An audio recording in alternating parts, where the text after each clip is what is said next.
Everyone, welcome back to मुद्रा mix. तो yes, फिर से अगेन एक नया कहानी, नया मैसेज और एक नई थीम के साथ फिर से जो आज का हम लोग का जो टॉपिक है वो है समरी है। क्लास 11 का है, सीबीएसई के स्टूडेंट का है। उनके हॉर्नबिल बुक का second chapter, we are not afraid to die if we can all be together. वो एक कहावत है ना कि ये राहें ले ही जाएंगी मंजिल तक, हौसला रख। कभी सुना है कि अंधेरे ने सवेरा होने ना दिया। बस यही कोट पर ये पूरा का पूरा चैप्टर आधारित है। अगर इसके थोड़े से हिंदी में समराइज करूं इसको और उसके बाद जंप करेंगे इसकी समरी में, तो टॉपिक ही आपको बता देगा कि जो कहानी है वो क्या है। कि we are not afraid to die, हम लोग मरने से नहीं डरते अगर हम लोग सब साथ में हैं। ऐसे भी जब हम लोग साथ में होते हैं, साथ मिलकर चुनौतियों का सामना करते हैं, तो हम लोग उससे ओवरकम कर ही जाते हैं। भले सिचुएशन कैसा भी हो, कितने भी वर्स्ट क्यों ना प्रॉब्लम में फंसे हो, अगर सब साथ मिल के हैं, स्माइल करते हुए प्रॉब्लम को गो थ्रू कर रहे हैं, तो उसका रिजल्ट पॉजिटिव ही आता है। तो थोड़ा सा थीम डिस्कस करेंगे। ऑल्दो मैं पहले फिर से रिक्वेस्ट कर दूं कि जो सीबीएसई के क्लास 11 के जो स्टूडेंट्स हैं वो समरी को गो थ्रू करने से पहले एक बार अपने हॉर्नबिल बुक का सेकंड चैप्टर ज़रूर गो थ्रू करें, क्योंकि जब वो स्टोरी को कवर करेंगे वहाँ से तो समरी उनके लिए ईजी हो जाएगा, अंडरस्टूडेबल हो जाएगा। तो चलिए थोड़ा सा थीम डिस्कस करते हैं और फिर आगे बढ़ते हैं। We are not afraid to die if we can all be together. ये जो समरी है tells about the extreme bravery and skill exhibit by Gordon Cook. Gordon Cook के द्वारा लिखा हुआ है और उन्होंने बताया है एक्सट्रीम ब्रेवरी, क्योंकि जब आप इस चैप्टर को गो थ्रू करेंगे आपको लगेगा वाकई कि उन लोग बिल्कुल मरने के कगार पे थे, उनकी मृत्यु फिक्स थी, लेकिन उनका जो साहस था वो असंभव साहस, और अपने स्किल के थ्रू वो उस प्रॉब्लम को ओवरकम करते हैं। ना सिर्फ ओवरकम करते हैं बल्कि मृत्यु को भी मात देकर फिर से जीने लगते हैं, जी जाते हैं। Gordon Cook's family and crewmen in a war with water and the waves for existence. In the month of July, in the year 1976, the writer यानी कि Gordon Cook, his wife Mary, उनकी वाइफ का नाम, his son Jonathan, उनके बेटे का नाम, and his daughter Susan, उनकी बेटी का नाम, set sail from Plymouth in England to duplicate the round the world journey made 200 years ago by Captain James Cook. They took the trip in their professionally designed ship named the Wave Walker.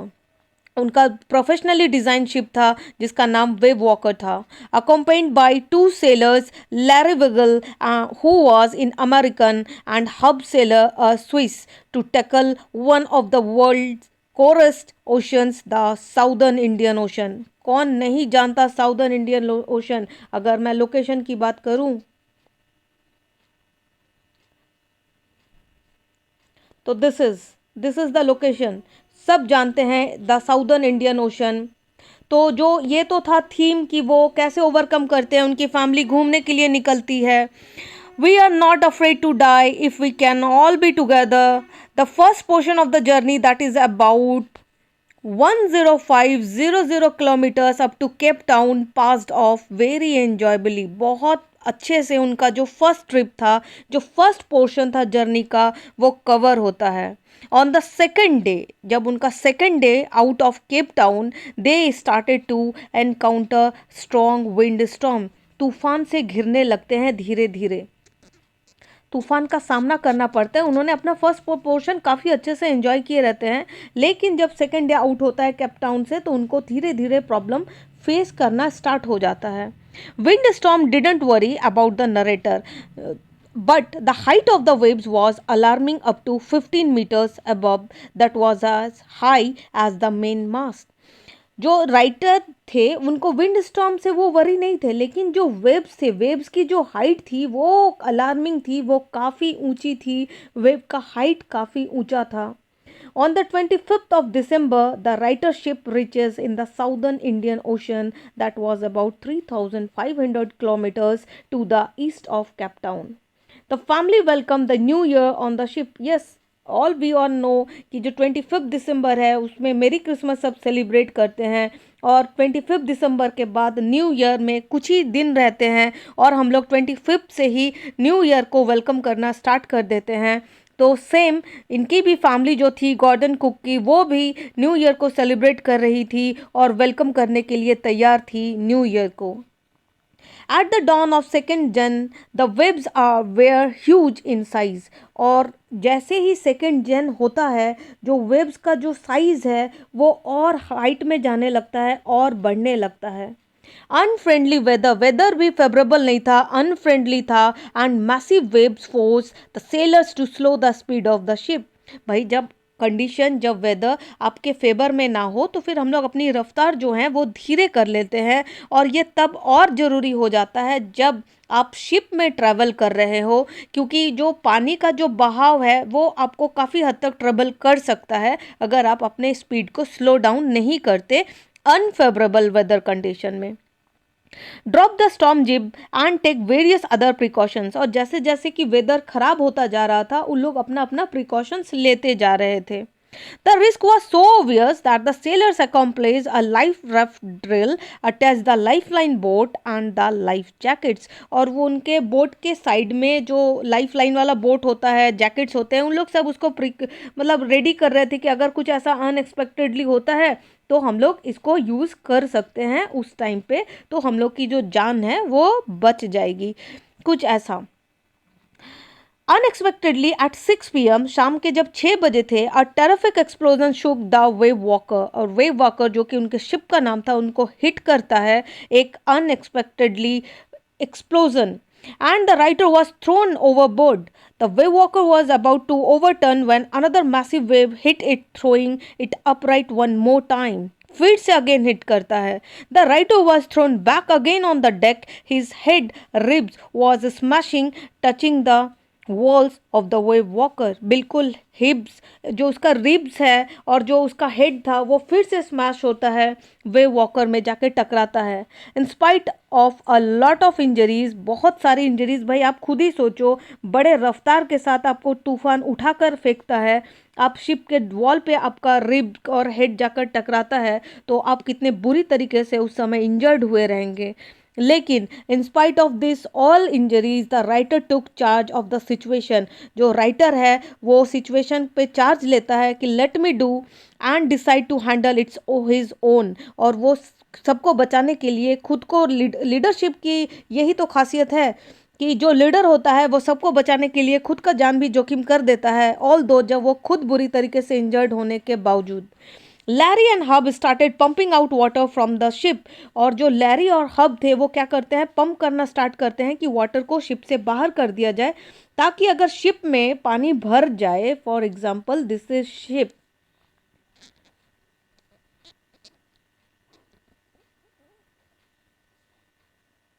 This is ship, अगर ऐसा है और इसमें अगर पानी भर दिया जाए तो भाई इसकी तो डूबने की क्षमता बढ़ जाएगी ना, और अगर हम पंप करके पानी निकाल देंगे तो ये फ्लोट करेगा। तो उनके जो हेल्पर थे लैरी एंड हब, वो क्या करते हैं, स्टार्ट करते हैं पंप करना, ताकि पानी को पंप करेंगे तो शिप से बाहर चला जाएगा और शिप डूबने से बच जाएगा। The author somehow managed to cover the canvas across the gap to stop the water from entering into the ship। और जो ऑथर है वो जैसे तैसे मैनेज करते हैं कि जो वाटर है वो शिप में ना एंटर करे। More over their hands pump stopped functioning and electric pump short circuited at the same time. इसके बाद उनके जो हैंड पंप थे वो स्टॉप कर जाते हैं फंक्शन करना, काम करना। इलेक्ट्रिक पंप चूँकि शॉर्ट सर्किट, क्योंकि पानी घुस गया रहता है और हम लोग को मालूम है कि जहाँ पानी घुसा है, इलेक्ट्रिक है तो तुरंत शॉर्ट सर्किट कर जाता है, तो भाई इलेक्ट्रिक पंप भी शॉर्ट सर्किट के कारण काम नहीं कर रहे थे। Luckily the writer found a spare electric pump that was in working condition. और तुरंत उनको लकीली, भाग्य से उनको एक इलेक्ट्रिक पंप मिल जाता है जो वर्किंग कंडीशन में होता है। The entire night every one was pumping, सारे लोग सिर्फ पानी बाहर करने में लगे हुए थे, steering, repairing and sending radio signals for help. वो SOS का मैसेज भेजी रहे थे, हेल्प करने का मैसेज भेजी रहे थे, लगातार पानी को बाहर निकाल रहे थे।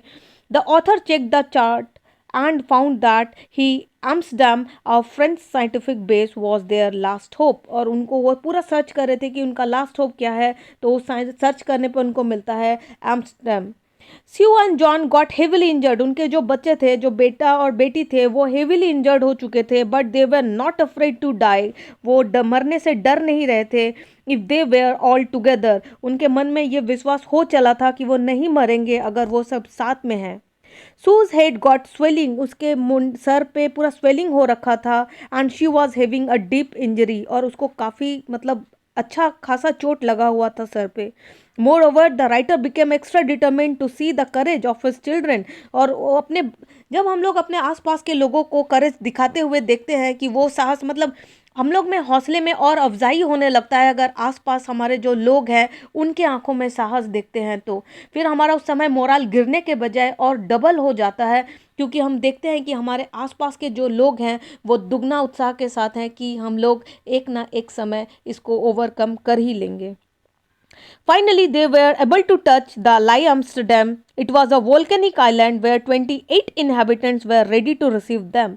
और उनको ऐसा मालूम, उनको ऐसा रिसीव करने के लिए 28 inhabitants वहाँ थे।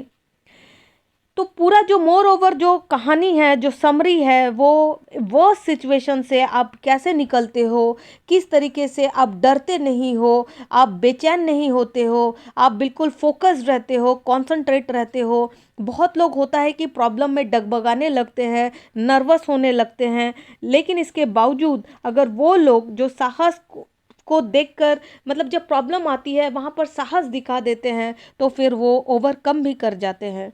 तो प्रॉब्लम में साहस दिखाना ज़रूरी रहता है, रादर देन कि आप उस समय नर्वस हो रहे हैं, क्योंकि आप बाद में उसको डिटेल में डिस्कस कर सकते हैं, लेकिन जब प्रॉब्लम आती है तो उसको उस समय फिक्स कर लेना चाहिए, रादर देन रोने गाने के बजाय। ऐसा मुझे लगता है। तो थोड़ा सा कंक्लूजन देखते हैं कहानी का। Conclusion, we are not afraid to die if we can all be together. The sum up, we are not afraid to die if we can all be together. We can say that collective power of unity, कि जब उनके पूरी family, उनके जो helpers, वो सब एक साथ उनको मदद कर रहे थे, रात भर बेचारे लोगों ने काम करा था, हार्डली ही उनको खाने को कुछ मिला था, 4 दिन के बाद तो वो खाना ही खाए थे। Never falling confidence of the sailor made it possible for them to survive and come out from the jaws of death. और मृत्यु के मुंह से वो बाहर आ जाते हैं, सिर्फ और सिर्फ उनका जो कॉन्फिडेंस लेवल, जो साहस, जो डिटर्मिनेशन उन्होंने दिखाया था उन दिनों उस वर्स्ट सिचुएशन में। आम लोग शायद हार मान जाते और अपनी मृत्यु को एक्सेप्ट कर लेते, लेकिन ये जो फैमिली थी वो मृत्यु को एक्सेप्ट करने के बजाय उससे फाइट कर रही थी, उससे लड़ रही थी। और चूंकि एक योद्धा का काम होता है फाइट करना, तभी तो वो वॉरियर कहलाता है, और हमें भी अपने लाइफ में फाइट करते रहना चाहिए।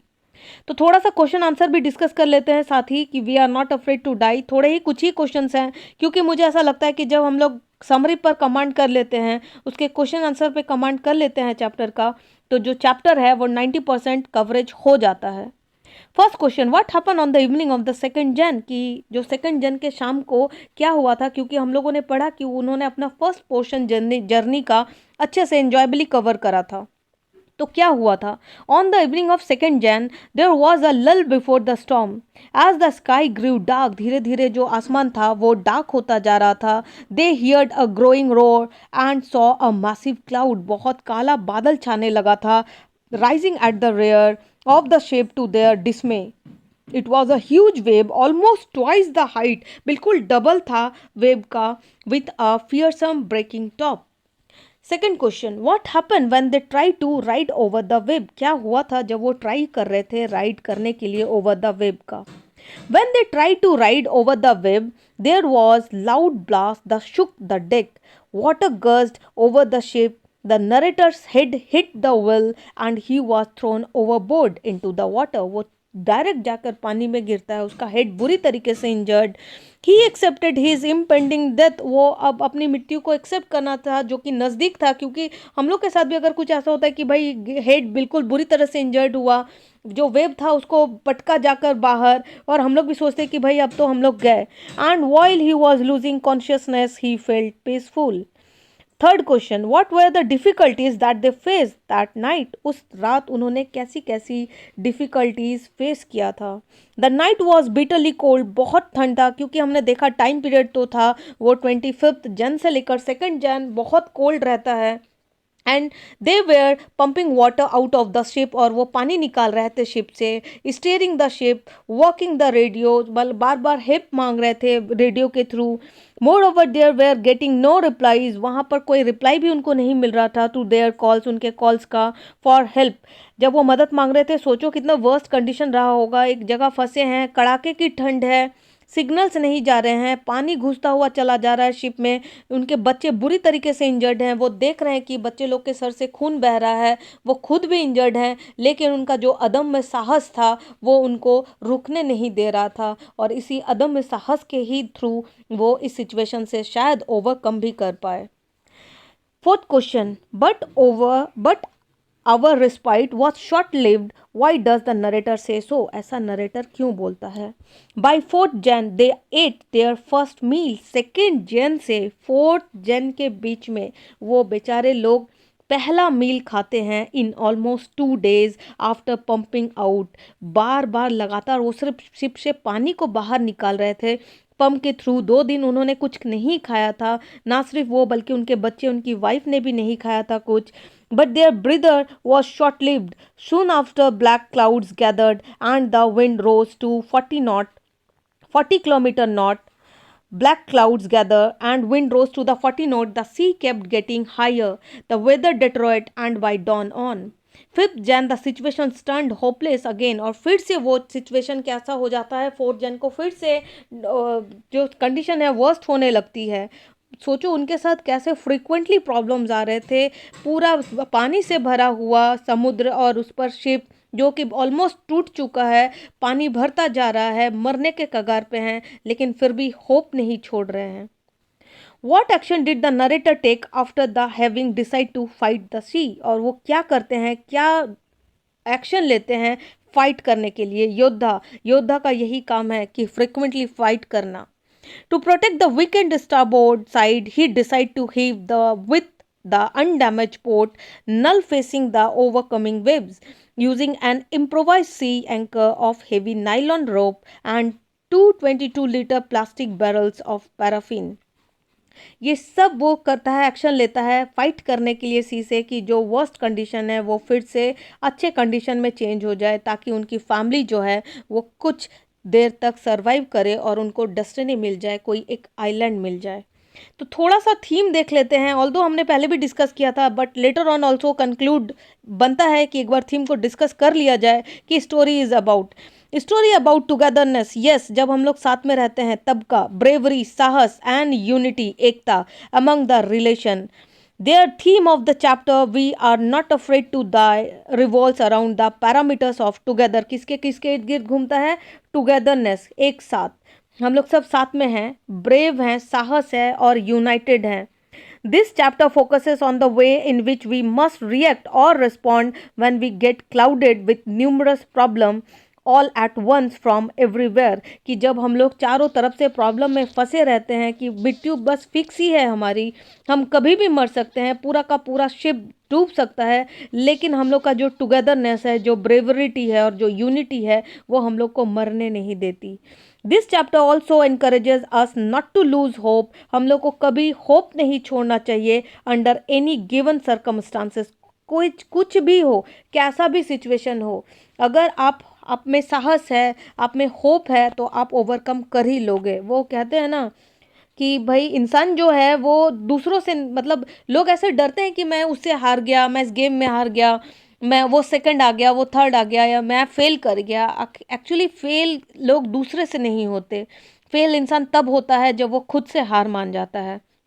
तो अगर आप खुद से हार नहीं माने, आप खुद के गेम में खुद नहीं आउट करार दिए जाते कि मैंने खुद से ही डिक्लेयर कर लिया कि भाई मैं आउट हूँ, तो तब आप आउट होते हैं एक्चुअली। लेकिन अगर आप गेम में आउट हैं या फिर फेलियर हो गए हैं, तो उसको कभी फेलियर करार नहीं दिया जाता।